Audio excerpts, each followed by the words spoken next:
So, hello, Xander. Great to see you, and thank you for spending some time with us. Perhaps you just introduce yourself and your role. Sure, thanks, Kevin.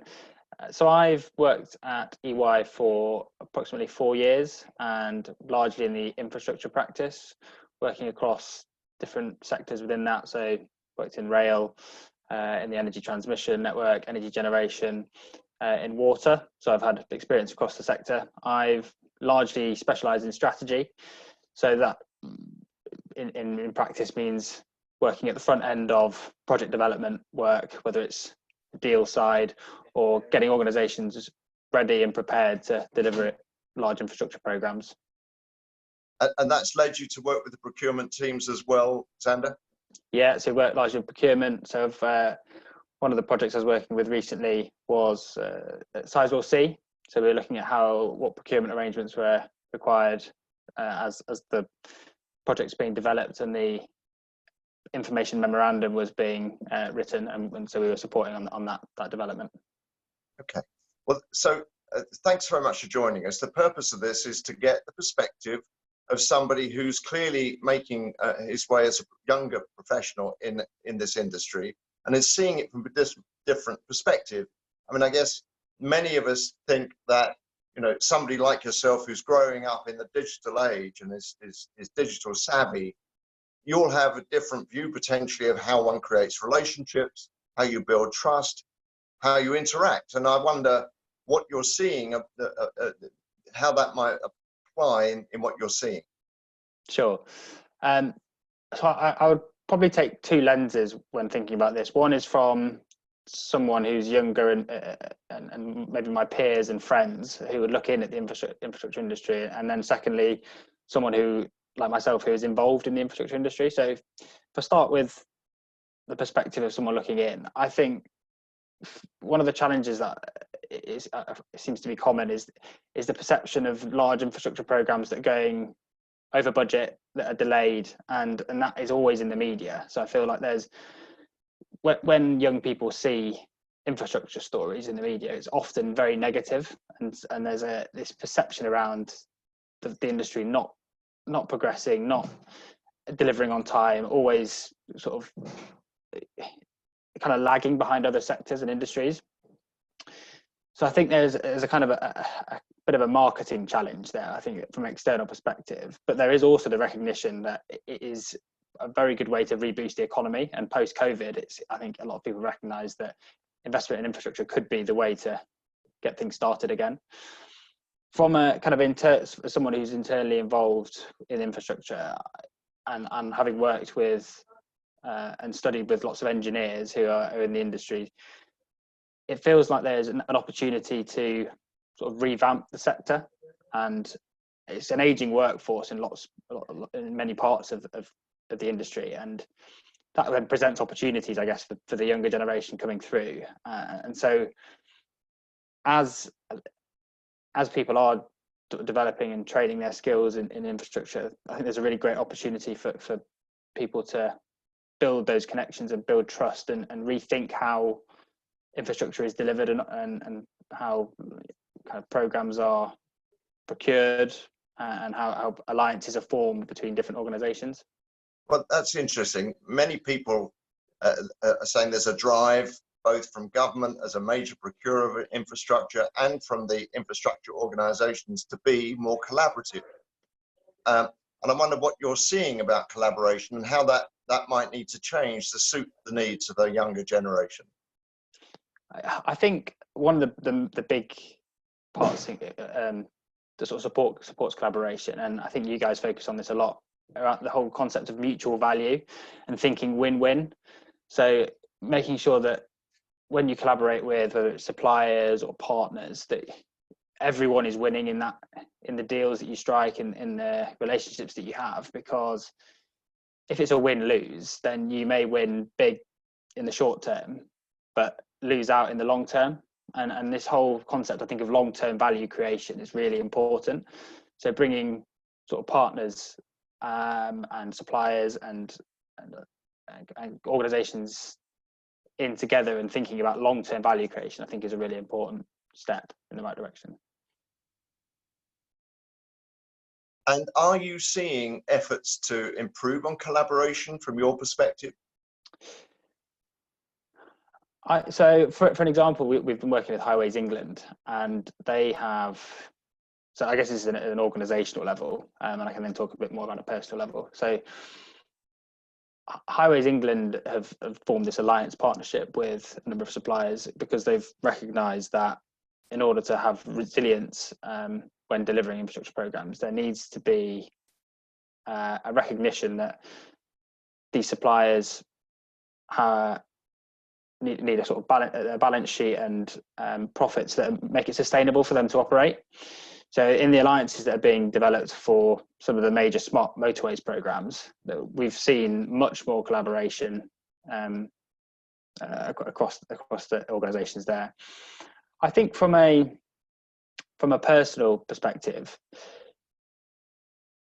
I've definitely seen more willingness to engage, I think, cross sector and cross service lines. So, and that's going to be really important, I think, in future when you have this kind of intersection between technology and infrastructure. So, for example, the electric vehicle market, where you've got automotive, you've got the transmission network or distribution networks, you've got energy generators. There's so much in the mix there that you can't have these kind of siloed sector structures, and there needs to be, and even in that example there, you've got people like Highways England, so they own the roads in some parts. How do you make sure that the automotive companies are speaking to the road companies, that are speaking to the network operators, so people like National Grid? So there's almost the technology is almost forcing that kind of collaboration between different industries. So I think that's a theme. Well, that's really interesting, and the kind of thinking that you're referring to, we term ecosystem thinking, where people think beyond the organization to the greater ambition. Yeah. And I've got two questions on this. Let me pose the first one, and then we'll come back to the second.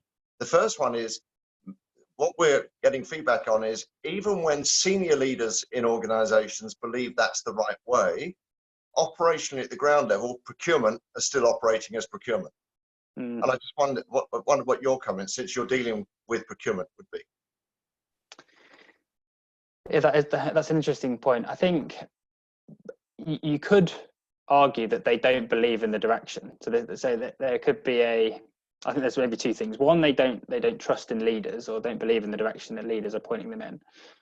Or secondly, they have been in a field for such a long time that they have a set way of operating and doing things. And I think this is where, and I've been really interested in this topic since sort of joining EY, and even before that, in having diversity of thought, and having people and that diversity of thought can be from whether it's different ages, different genders, different races, different cultures.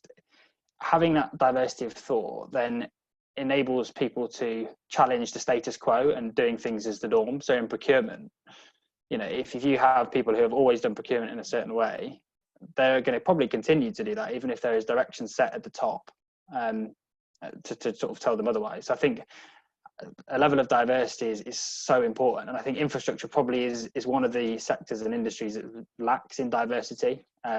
So that is, I think, an area that, and that would really improve collaboration, in my view, as well, if you can have different views and rather than a kind of set way of doing things and thinking. Yes, fascinating. So the other aspects that I wanted to raise is this idea that let me stop a second. The other aspect that struck me, Xander, was that we're often told that the younger generation, and sadly there's a lot of younger generations behind me these days, but we're often told that the younger generation is much more interested in being in having a strong purpose and feeling they're contributing to that strong purpose. And I wondered whether you felt that was true of you and your peers, and how that works out in the infrastructure world. Sure. I think for me that resonates hugely. And if I'm being completely open and frank, the infrastructure sector, when working it can be frustrating sometimes. I found it quite slow, especially when I've got colleagues and peers who work in very fast-paced consumer goods and technology companies. And so there's sometimes a thought of, oh, these sectors are really sort of fast and cool and exciting. But what keeps me in infrastructure and the reason that I find it really interesting is the purpose angle on it. And it's the fact that this is such an important part of the economy. And so developing these projects, whether it's Crossrail, whether it's HS2, whether it's building hospitals, these are all kind of public services that need to be developed to support communities. So the purpose, the kind of purpose of developing infrastructure, it certainly drives me. So yeah, I think that's something. And the link that I'd ask about is, and does it drive those procurement people we were just talking about? I think, again, it comes back to what the makeup of those the procurement teams are. If you have for example, if it's an older generation who are driven perhaps by different motives, and that then will drive certain behaviours. And so if you have a wider representation of communities and the public in those procurement teams and circles, you're driven by lots of people who have different perspectives, and therefore you'll drive to outcomes that support a larger majority of the public. Yeah. So I think for me, a lot of it comes back to having that purpose at the centre, but also having a diverse pool of people that are driving towards a common purpose. And you see that in the Nightingale Hospital, for example, where everyone was united by a common purpose and a common vision. And the success for that project was huge. Obviously, there was the reframing of risk in that scenario, and the burning platform was huge. So how you recreate that in more normal operating environments and procurement cycles is maybe challenging, but I think there are certainly lessons that you could learn from projects like that. And just the last couple of questions. The first is, do you think, what's your bet on whether we're going to return to doing it the way we've already done it, or whether we might learn some lessons from the likes of Nightingale? What's your view? I think that it depends if the optimist or the pessimist is talking. I think I'm generally an optimist, but the pessimist in me says that without that kind of burning platform and the really high risk that was involved in not developing hospitals, it's going to be really, really hard to recreate that sense of urgency and that sense of kind of shared purpose. But that voice is quieter in my head. I think that I've got much more optimism around the fundamental shifts in behaviours after this crisis, and the appreciation of the fact that relationships and human interactions are really important. And fundamentally, I think for successful project delivery, we were discussing earlier on the conference call, is driven by good relationships and trust between people. And I think people will come out of this crisis on the other side with more of an appreciation for the relationships they have. And so on the softer side of things, I think there will be a focus on value that is not just driven by financial returns, but on social impact and social value.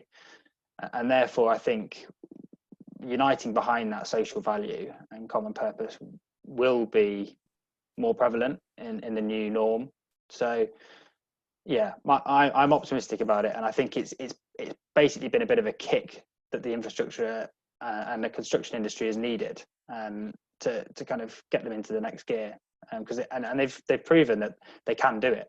So as you say, there's lessons to be learned, and it's just how we sustain that and make sure that those lessons that have been learned are embedded in the new ways of developing projects. So yeah. I mean, I found what you said really helpful and insightful. Thank you. What I've gained from it is you think there's a very strong need to build shared ambition, but it should be shared at a level of stakeholders which is beyond that of the individual business. It should be an ecosystem ambition. Yeah. What are we doing at the highest level? That will be successful if we can build relationships of trust.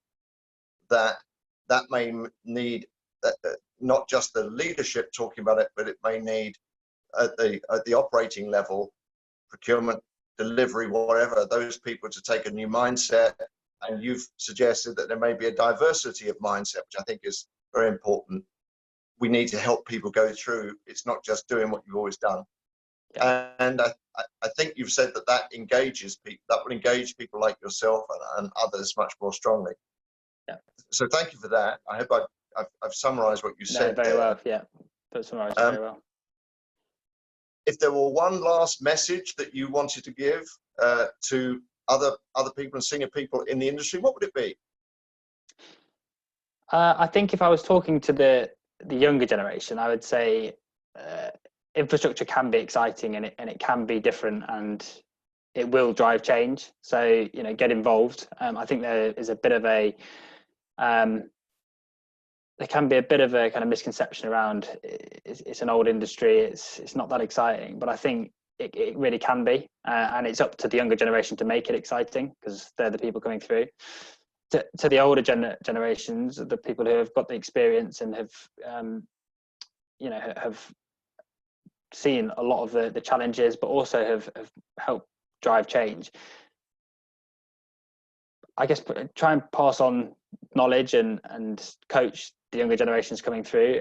It's, for example, at EY, they've people like Chris have been great in involving the younger people and coaching them through, you know, whether it's informal or formal experiences and in projects and more informal settings. So I think the coaching angle for me is really important, and just making sure that we can pass on the knowledge and transfer it down as the younger generation comes through. Yeah. Well, Xander, that's been really helpful. Thank you so much. Well, thanks very much for having me. Right.